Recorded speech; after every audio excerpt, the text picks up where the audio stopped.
La question de la laïcité, c'est une question extrêmement importante par rapport à laquelle il est important que les Maliens se retrouvent en débat. C'est un débat qui aurait dû être fait depuis 1960, à l'indépendance. Il n'a pas été fait, il n'est jamais trop tard de bien faire. Aujourd'hui, où on parle de refondation du Mali, tous les aspects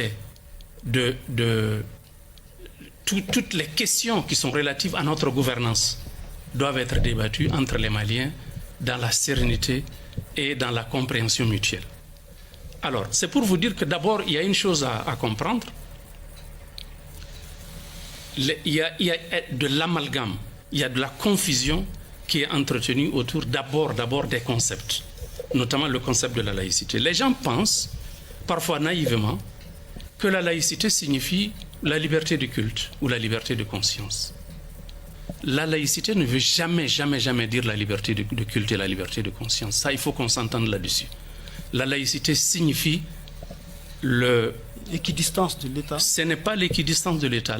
Ça signifie qu'il faut... En musulman, en islam, laïcité en islam. Ça existe même en islam. Non, ce n'est même pas en islam. C'est un mot moderne. Je parle de la laïcité dans son acception originale. Dans son acception originale.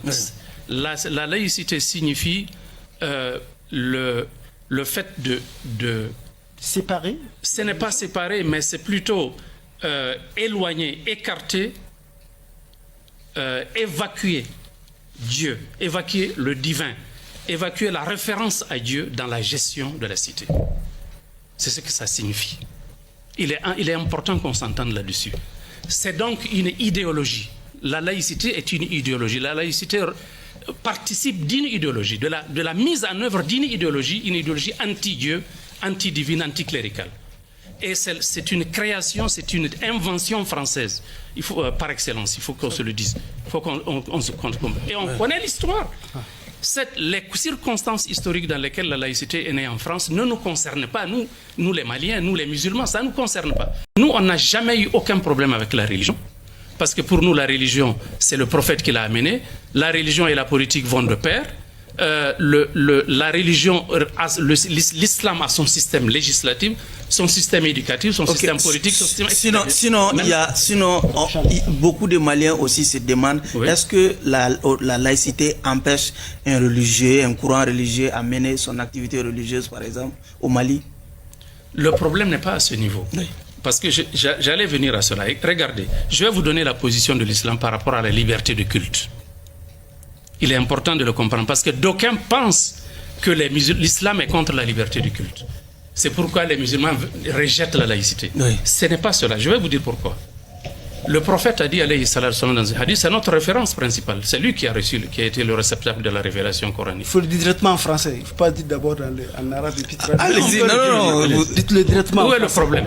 La traduction. D'accord. Il n'y a Abdurrahman, s'il vous plaît, il n'y a aucun problème. C'est là, allez-y. Allez-y. Oui. C'est la laïcité. Au nom de la laïcité. Le prophète a dit, alayhi salatu wassalam, man adha dhimmiyan كنت خصمه ومن كنت خصمه خاصمته يوم القيامة أو كما قال صلى الله عليه وسلم. Il a dit quiconque porte préjudice à un zimmi. Un zimmi, c'est un chrétien ou un juif, citoyen de l'État islamique. Quiconque lui porte quelque préjudice que ce soit, le jour de la résurrection, je me constituerai en partie civile pour défendre ce chrétien ou ce juif devant cette personne qui l'a lésé et je gagnerai le procès. Okay. C'est le prophète qui parle, c'est pas moi.